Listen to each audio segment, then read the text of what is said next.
good morning mga kagulong. At another day, another vlog tayo. Ang ganda ng sikat ng araw. Salamat sa ating Panginoon. At andito tayo ngayon. Nadala na naman sa si Roma. Yan. Nadala ng ating trabaho ng pagiging on-call driver mga kagulong. Ayan, andito tayo ngayon sa Paris of St. Anthony of Padua, Roma, Camarines Sur. Ayan, andito tayo ngayon sa Roma mga kagulong. Dala ng ating trabaho bilang driver. Ayan, at dito tayo nakapag-park. Ayan yung service natin. At tawagan na naman tayong mag-drive sa Philippine Red Cross Camarines Sur Chapter. At may dala silang tulong sa ating mga kababayan. Samahan niyo po kami ngayon sa ating video sa araw na ito. Siyempre, hello!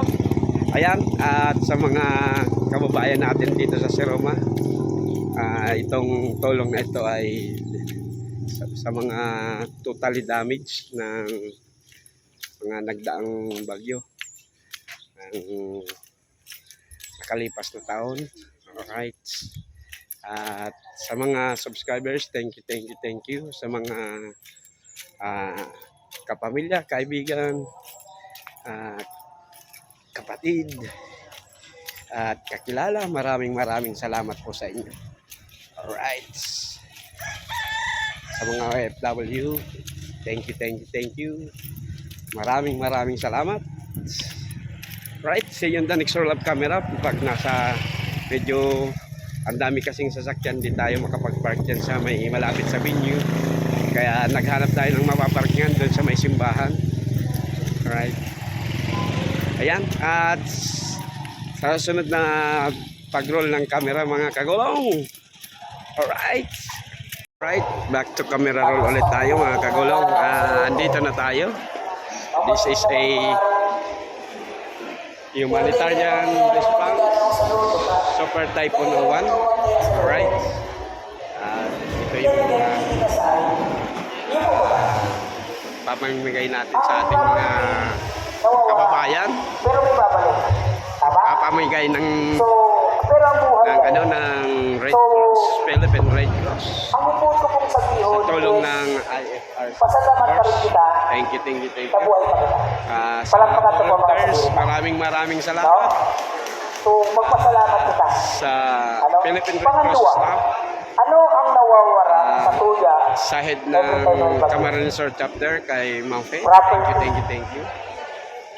Naipaabot ang tulong sa ating mga kababayan dito sa Roma, Camarines Sur, Bico. Alright. No, yun yan nawala sa tuya, mga harong. Sa sunod na pag-roll ng camera ulit, mga kagulong. Ayan. Negosyo. Panghanap buhay. Tama? Sisay ko mga kasira. May jerrycans at may ang isang box ay utensils, kitchen utensils. Ang isang box ay hygiene kit. Ang isang box ay yung naka-plastic ay sleeping kits. Ayan. Harong sa diri, harong sa ikumahan sa disaster preparedness. Ang tulong bagay na pinaka-importante bago ang pagbabago. Ino ka sa tiyo sa diri, pangaluwa sa ito sa diri, pangatulong sa tiyo pinatukunan ng hanap buhay. Tama? Ini ang nagiging problema na maulit ka na naman. Pag naroon sa pagmug, awalik ka na naman sa buod. Karawang kumakalit ka na kung paano ka paprotektahan sa iyong sarili at sa iyong pamilya at sa iyong negosyo at sa iyong pagsasarili o lugali kasi nasa iyong pag-iba. Kung mahihiling do, araw mo, nakulo yan ang kapabarangay. Tama? Ang kapabarangay po. Check ko na. 70 na. Sige po. So, yeah. Ikaw niya ang chairman ng apat na At meron din doon mga doctors. Chairman,